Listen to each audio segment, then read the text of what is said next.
First of all, I would like to welcome everyone. So today, I'll be your moderator. So my name is Satya. You can call me Satya or Raj. I'm from Indonesia. Now I'm in Italy, and I'm the communications coordinator of Mediterranean Youth Task Force. So thank you so much for joining. As part of celebration of Mediterranean Day, MYTF is organizing Voices of the Mediterranean, a storytelling session. Our objectives today is to recognize and highlight the unique contributions of youth in the Mediterranean sustainable practices, highlighted by our youth expertise, leadership, innovations, and also active involvement across all sectors related to Mediterranean forestry. Our first speaker, I would like to invite Leila Rosa Mawad. So Leila will talk about strategies to raise awareness on ongoing issues and engage communities, and a bit of Leila's bio. So she's the researcher at American University of Beirut. She's also a member of MYTF. Through her educational background in forestry and current work in environmental field, she's deeply committed to biodiversity conservation at the national, regional, and global level. So with over 5 years experience in forest communication, she's actively participated in international events to represent youth and support scientists in effectively communicating their complex messages to a wider audience. Leila, the floor is yours. So tomorrow we celebrate the Day of the Mediterranean, and just to set the context, all 25 countries in the region share several aspects. Our Mediterranean Sea, olive trees that produce the finest oil, an essential ingredient in our cuisine, our unique climate, rich biodiversity, traditional agricultural practices, and so on. However, our region is shaped by 3 different continents, which brings many differences with it. 23 languages are officially spoken in the Mediterranean. Different cultures have inhabited the land.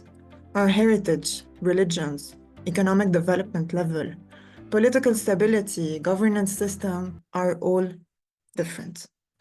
All these differences compile in layers of challenges that make it hard to communicate or tell stories that resonate evenly throughout the Mediterranean.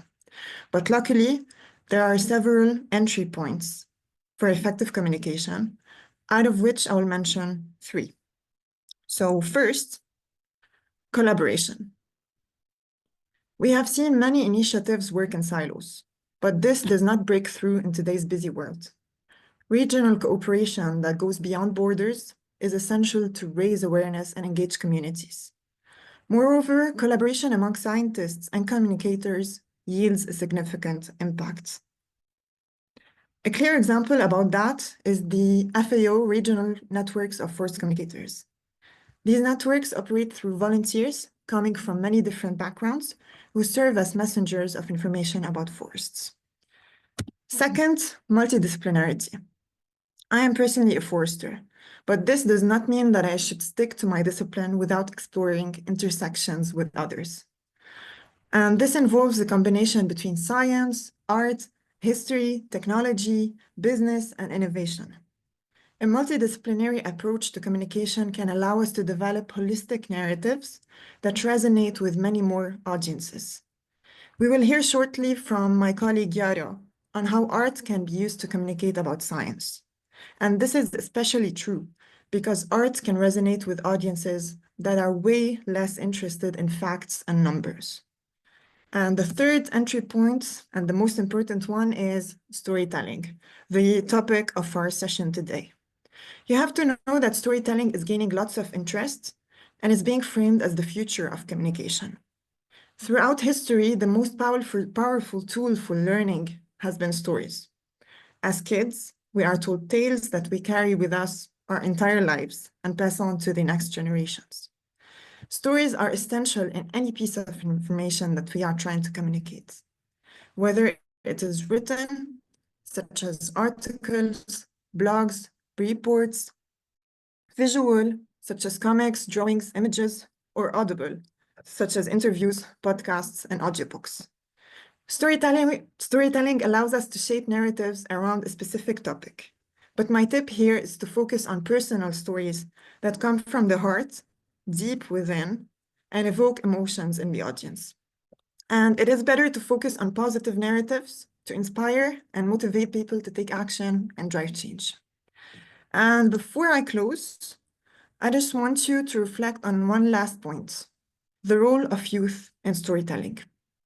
Who other than young people do we expect to lead on this front in communication? In our Mediterranean region, almost 50% of the population is considered youth. This demographic figure highlights the big role that we play. We as youth are born with phones in our hands. We know very well how to craft our messages using multimedia and sharing it across the globe. We are creative, we are innovative, and we are full of potential. And this will allow us to safeguard our region. That's it from my end, and I thank you for listening. Our next speakers is Yara Elturk, as mentioned by Leila. So she will showcase visual communication strategies such as art to raise awareness on water issues. A little brief of Yara. So she's a visual artist, project officer, and trainer with over 7 years of experience in working with organizations to engage youth to address climate change, migration, education, and their impact on international relations. She holds 2 master's degrees in intercultural business communications and communications arts. Socially committed to the idea of research and creative practice as activism and advocacy, and her artwork publication in Canada, Lebanon, and in the UK address pollutions and the fragmentation of Lebanon's cultural identity. Okay, so hello everyone, and thank you, Leila, for this amazing presentation and introduction. So today we'll be talking about how to embrace art and digitization for social change. I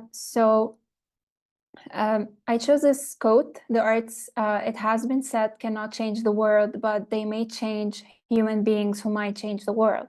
And I believe the value of arts cannot be understated. The use of art to induce change in an individual is very powerful in ways that few other experiences can replicate. And surely an image or a book or a song will not change the world, but it empowers people to change and thereby impact the world themselves.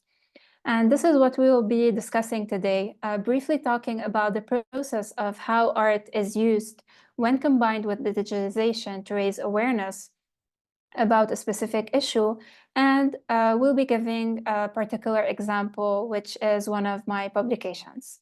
So throughout my interdisciplinary experience as a visual artist and intercultural communication specialist, I managed to find like a structure that almost every project that aims to induce impact follows. And I broke it down into these 4 pillars, which are witness, fact, emotion, and action. So first, we need to have artists or participants as witnesses. So if you remember, in pre-cell phone camera days, we had to debate stories and decide without visual evidence to believe one side or another. However, our way of experiencing the world has changed. And now with cameras and Google and technology, at the first moment of conflict, we take photos, we record the action, and we post for the public to see. So there is objective evidence of what is happening. So this is where artists can use this to put something in the spotlight. And then, after the witness comes the important step of gathering the facts. Now, psychology behind public engagement suggests that the visual narrative provided through art help people process, internalize, and respond to information more effectively than facts alone. And this is something that Leila mentioned. So if you tell people that 90% of the population suffers from poverty, well, they're going to tell you, okay, so what? But if you show a visual image and you tell the story of a family who suffers from poverty, then this is where you're starting to create an emotional connection. And you connect with people's hearts and curiosity. Now, after grabbing the emotional attention of viewers, it is time to invite them, whether directly or indirectly, to take action. So I know that artists can directly make policy, but we can help influence people, including politicians themselves. So it's really about figuring out what sharp tool you have to use to encourage people to take action. Now, once we figured that out, we have to start with constructing the firm foundation of the project through research, data collection, filtering and analyzing the data, and then comes the execution. Now, I know all of this seems a little bit abstract information, but I'm going to guide you through step by step with a particular example of how this constructive process works in real-time projects. Now, Voices Beneath the Surface is one of the publications I worked on to raise awareness about water pollution in Lebanon. And between parentheses, I want to highlight that the fact that the publication title is so related to the title of the webinar, today's webinar, although the publication was done in 2021, and it's something that is really interesting, like how things click within in time. So this is a project I work closely on with Waterlution Canada and Water Innovation Lab in collaboration with participants who were university students and researchers and scientists. So now, how does the 4 pillars that we mentioned previously connect with this project and in raising awareness? Now, Lebanon, I had to first start by asking, like, why? Why is the Litani River in Lebanon is so polluted?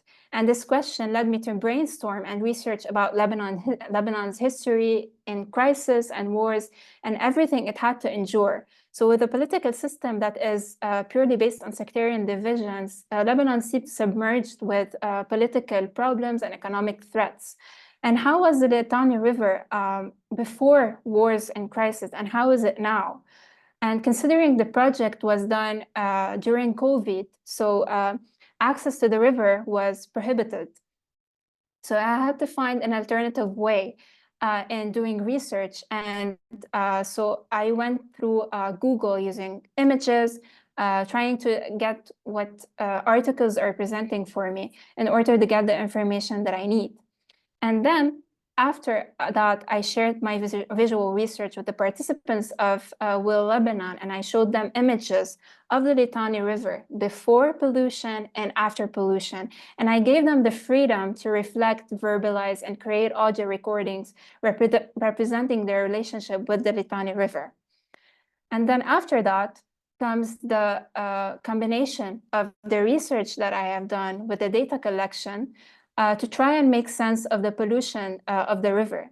And it showed that the emotions and thoughts felt during wars can easily be transferred and lead to a physical manifestation of the waste. So then I asked myself, how can I set up a virtual space, a space where people are informed about this with the distance, with the COVID, and I had to collaborate. I had the idea of collaborating with technology, and this is where the idea of creative coding came to mind. So I'm just going to show you like a small part of the video because it's a it's a 4-minute digital art project. So I'm just going to show you like a very small part of it. I hope the sound plays. Okay.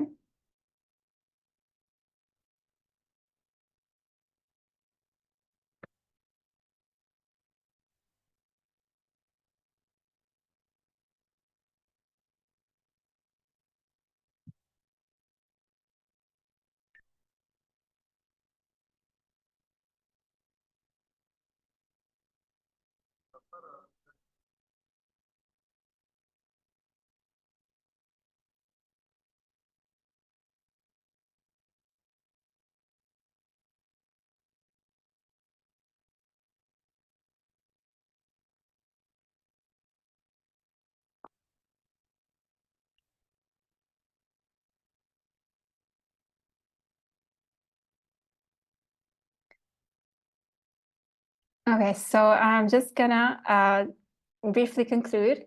I really want to emphasize on the importance of when you are creating a digital art piece to raise awareness. It's very important to collaborate with others coming from different disciplines.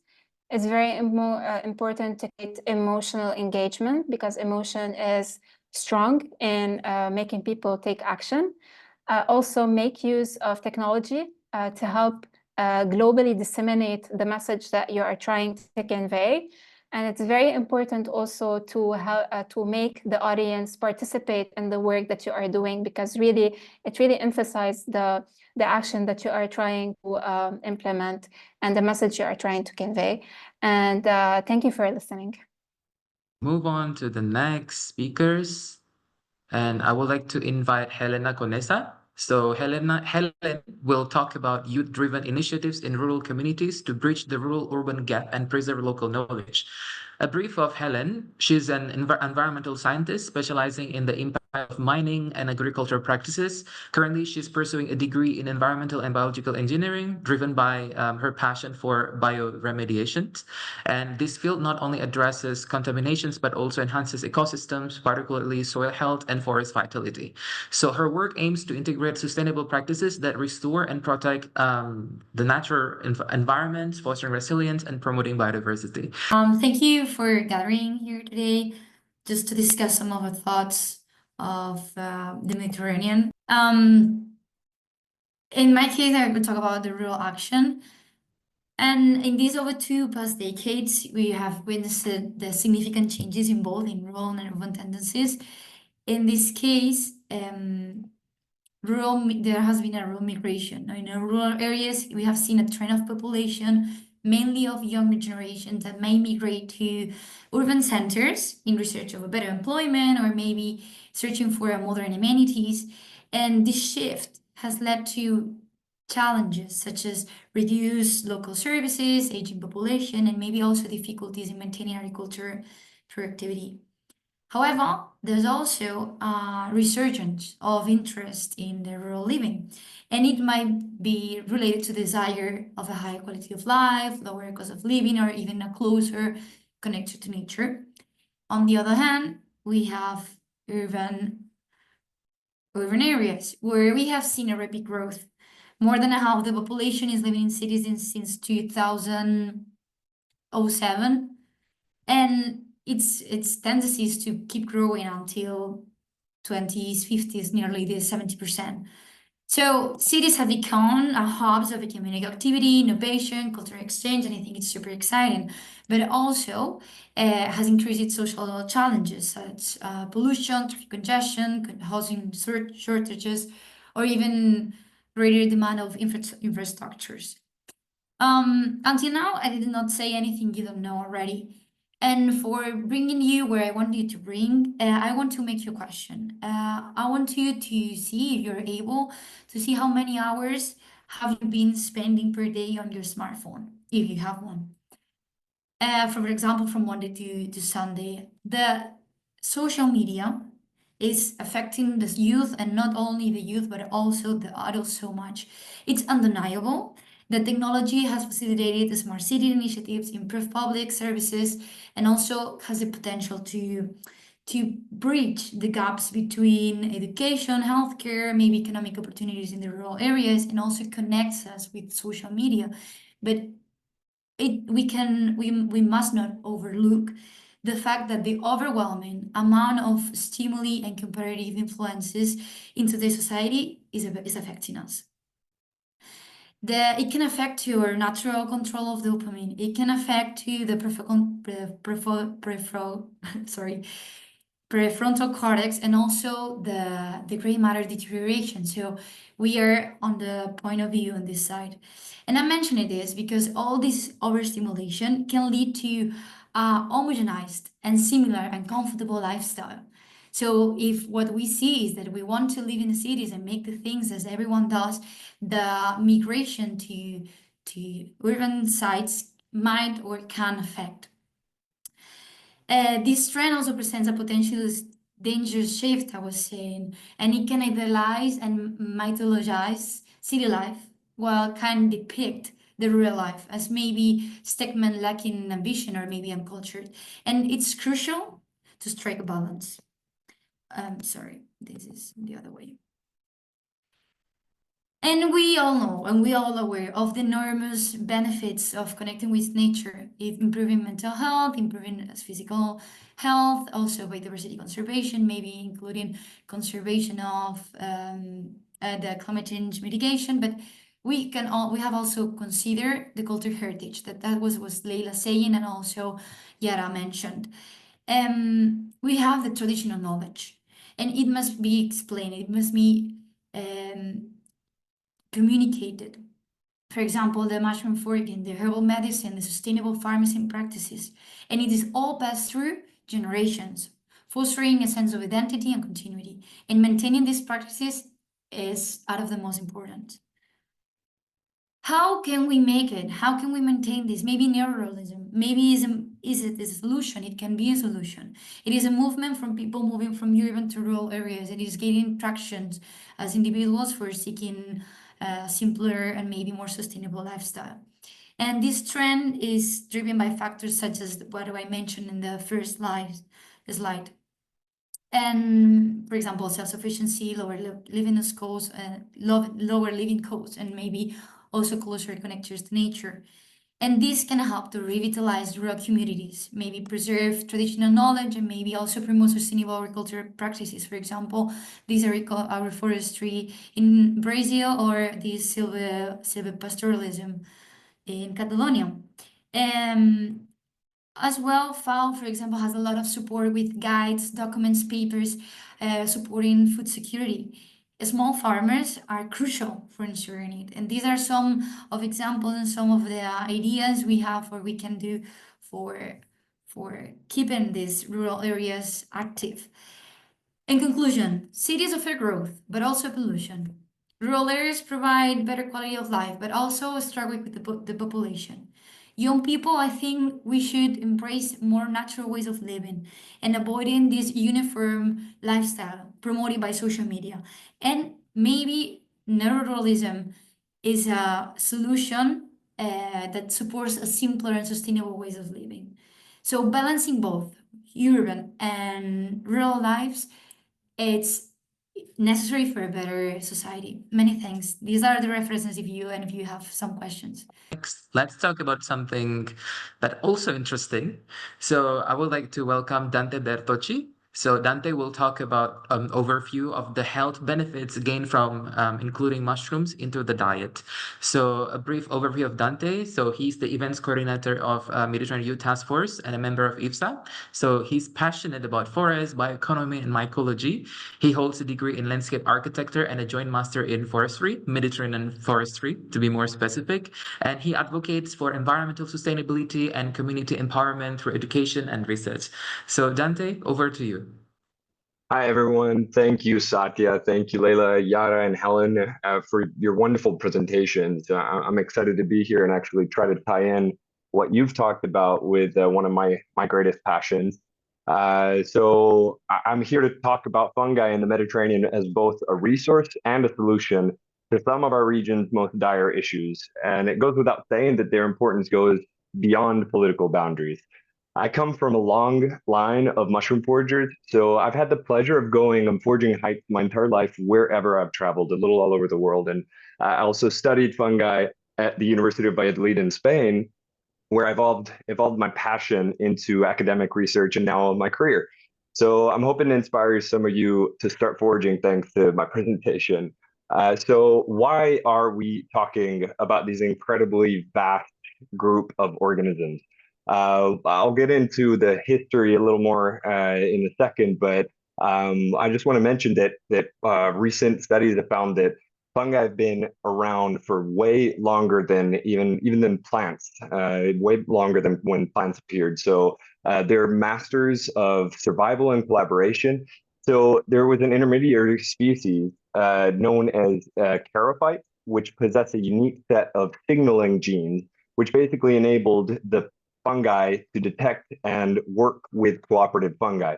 So ever since, nearly every land plant that has been on the planet has been nurtured in some way by its symbiotic fungi. So the greening of the earth basically set in motion a trajectory that led to the abundance of life and that we see around us. So working with fungi, the first plants changed the atmosphere and sparked the evolution of terrestrial ecosystems with all of their richness. So the next time you look at something as simple as the button mushroom in the grocery store, you may want to reflect that you're looking at one of the main creators of life as we know it. So let's get right into it. So how many species of edible fungi can you list? And feel free to write in the chat whatever mushroom comes to mind.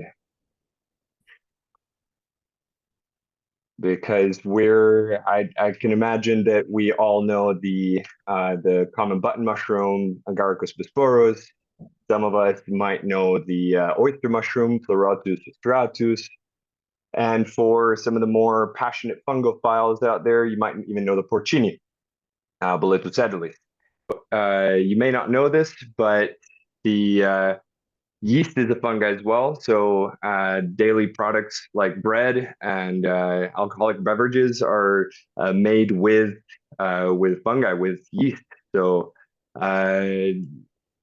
some of the health benefits that we're looking at when consuming mushrooms in our daily diet. Fungi are packed with essential nutrients, which help boost the immune system. They're full of things like vitamin B and D, minerals like selenium and potassium, and they also play vital functions such as being probiotic, antiviral, antimicrobial, antioxidant, antitumoral, anti-diabetic, lots of antis. And the list goes on and on. Certain fungi even have anti-inflammatory properties that can help in managing chronic diseases and have been proven to help prevent certain types of cancer even. They're high in protein, low in calories and fat, making them an excellent addition to a balanced diet. They contain essential amino acids, which are the building blocks of protein. Fungi even contain beta-glucans, which are natural gums and comprise a group of polysaccharides, which have been shown to enhance the immune system. So this, along with their high fiber content, help in reducing cholesterol, which in turn may reduce the risk of cardiovascular diseases. So, we're overall supporting heart health. And in the kitchen, instead, we're looking at a product that's used obviously globally, and Mexico and China are two of the countries with the highest rate of consumption. We're going from 6 to 7 kilos to 20 kilos per person per year.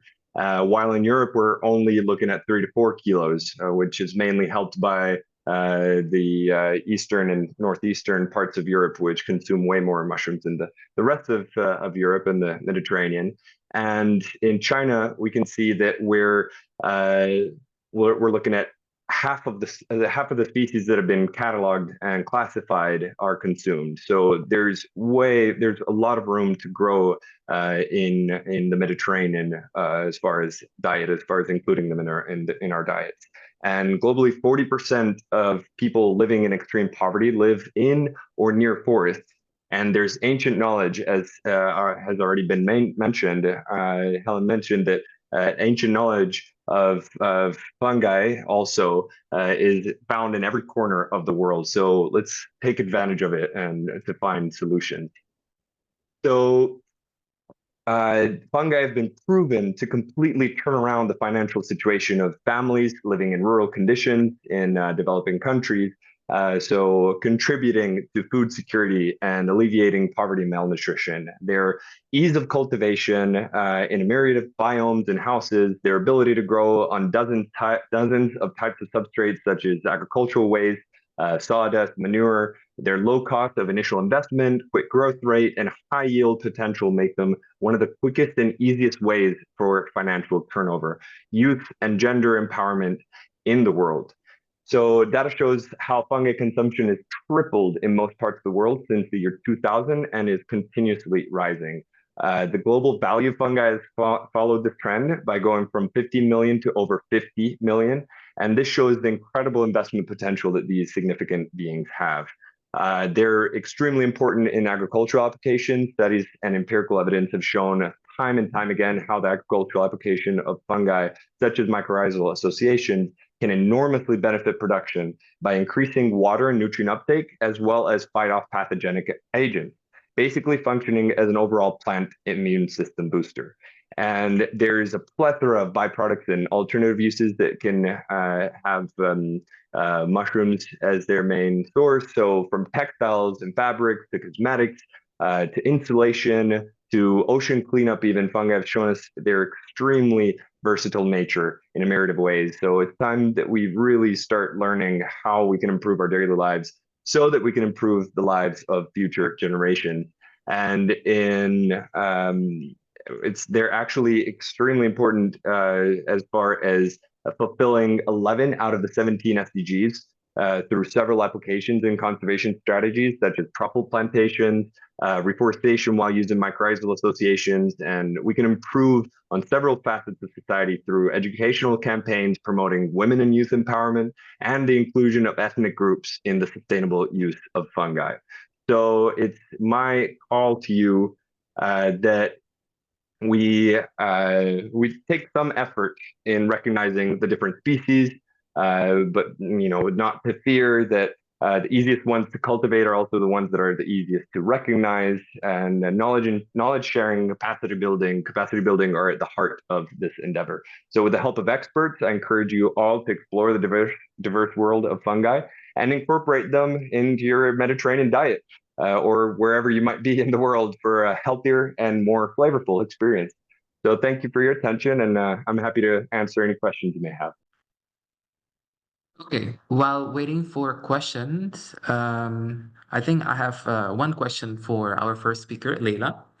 So, as you are the communicator and you are involved in forestry communication, so would you like to share with us how we can adapt this kind of message to different audiences? Because we can't deny, although if we are communicating forestry-related issues, let's say, okay, I'm a researcher, so I have researcher background, and then also there might be some general people, let's say indigenous people. So, how do you have any tips how we can adapt each message, including visuals, tags, or language, to make it best suitable for each of audience? I believe that effective communication requires a deep understanding of the audience, of their needs, of their interests, and also the preferred platforms that they would like to receive the information on. So as communicators or researchers or scientists, anyone trying to communicate a message needs to know their audience, and they need to define their goals, then craft the message accordingly. So for example, for policymakers, data-driven messages with policy impacts work best. For local communities, storytelling is essential. People are interested in seeing how forests impact their daily lives and livelihoods. And within the community, targeting youth themselves requires specific platforms that they are active on, like Instagram and TikTok. So ultimately, the key is to identify what motivates each audience and to communicate through the mediums and language that they trust and engage with the most. Thank you, Leila, for sharing. If you don't mind to share one more tips, I'm sure when you're doing your work, you must identify some challenges, let's say, for specific audience. So what do you think is the most challenging? Are they youth, scientists, policymakers, and why do you think so?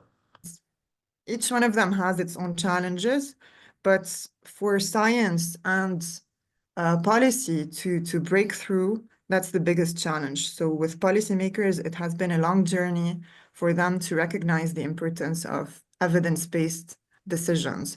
They were ignoring this for long, and now they're starting to realize how science is essential. So I think that was a challenge that is starting to being slowly overcome. So let's move to Yara. So I have a question for you.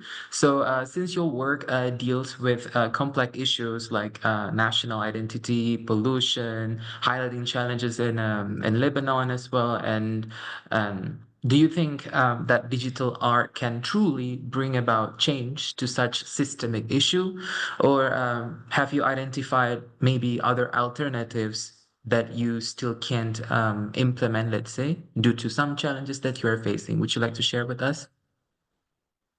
Yes, sure. Well, I believe now with technology and everything shifting to digitization, and we're all being online, I believe that socially engaged digital art can bring about change, but it needs to be in the limelight consistently for people to start engaging with these issues.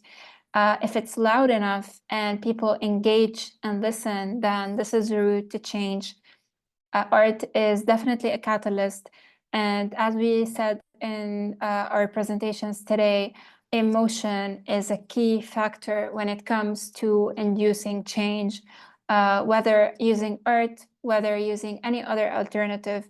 When you tackle an emotion in human beings, then you've got them, you've grasped their emotional attention, and you are able to guide them to take action, whether it's only to share a post or to take a large, big action, such as going to municipalities and protesting or creating an online activism. So it's really important in addressing the emotion. And also another important part for digital art to be effective is to work within an interdisciplinary team. It's very important because you need to see the issue from multiple angles. Like as an artist, you may see an issue from a specific corner, but if you collaborate with a scientist and a researcher and someone from a business field, then all of these ideas are combined and they form a very strong foundation for digital art to address this issue and create an impact. We have a question for Dante. Here is, how many varieties do you feel the Mediterranean can benefit from, both culinary and commercially, Dante?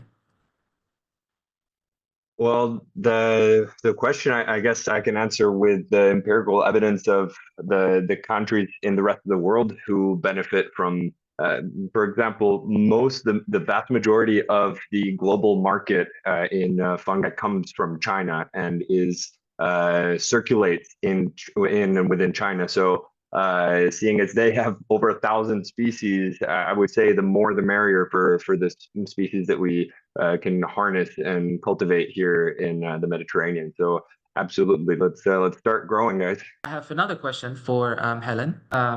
What alternatives do urban areas have to promote well-being and harmonize with nature without transitioning into rural environments? What do you think? I think in that way, apart from the ones I wrote, like growing communities or urban gardens, I think there's other role more for the workers, for example, the people that is in the town halls, maybe having more solid urbanistic plans that incorporate nature-based solutions, for example, green corridors or vertical farming or parks, green roofs, or there have to be some of these structures solid and don't negotiate this.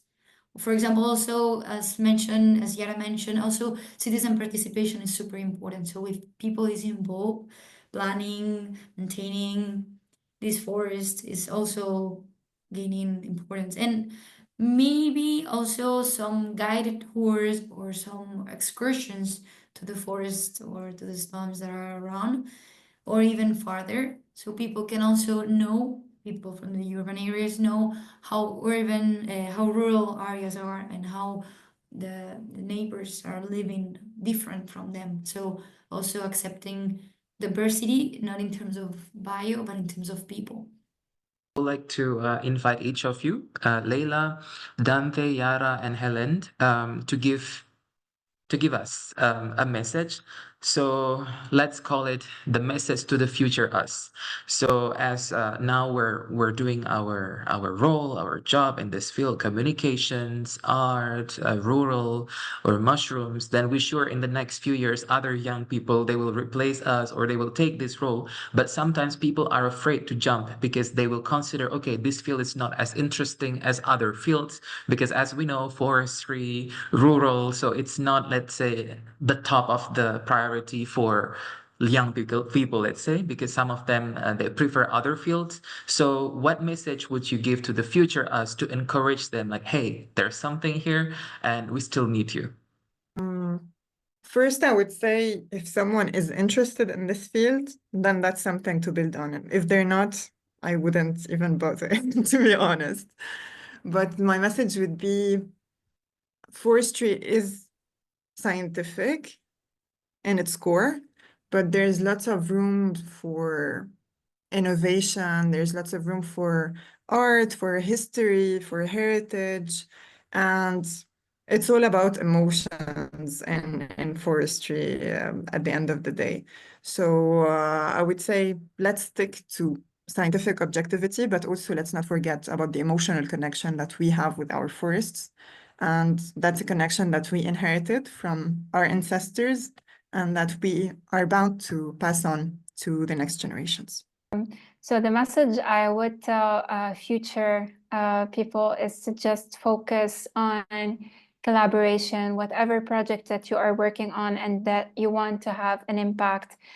Just focus on collaboration, because nowadays with technology and us being behind our laptops, so individualism is increasing, and we are less likely to just reach out for another person and just, ask for help or advice, or, let's collaborate. What's your idea? So this is becoming less common. So I really encourage others to stick to collaboration. Just ask for help, ask for others' ideas. You'd be amazed at how many ideas and how many people are interested in what you have to say and what you are working on. So yeah, that's my main message. By my side, I'll say that it's really important to have criteria to really understand what we are doing. We have so many information. I think we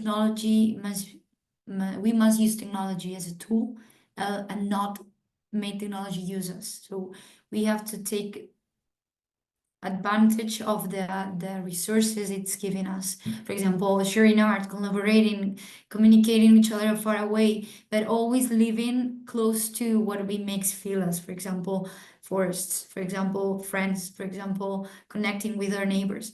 I think criteria and also doing what we love and being grounded. That's it. Thank you.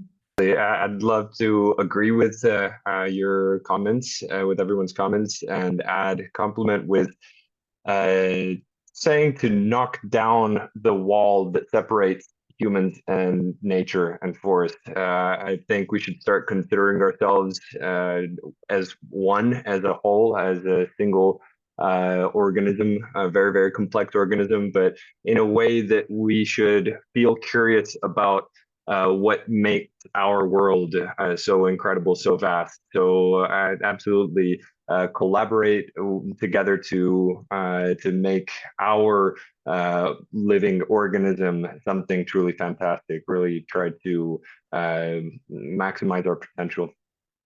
For me personally, I also agree with Leila at first, because if I would like to share, I'm someone without actually professional communications background. So I studied forestry, but then I started to jump into communications field, try to understand everything. And you're right, Leila. As long as we have passion, then we can do it. And if we're interested, then for sure we can do. So I think that's also the message from me. So thank you so much for our speakers, and yeah, it's amazing. So let's celebrate Mediterranean Day and have a great evening. And see you in the next opportunity. Stay in touch. Bye bye.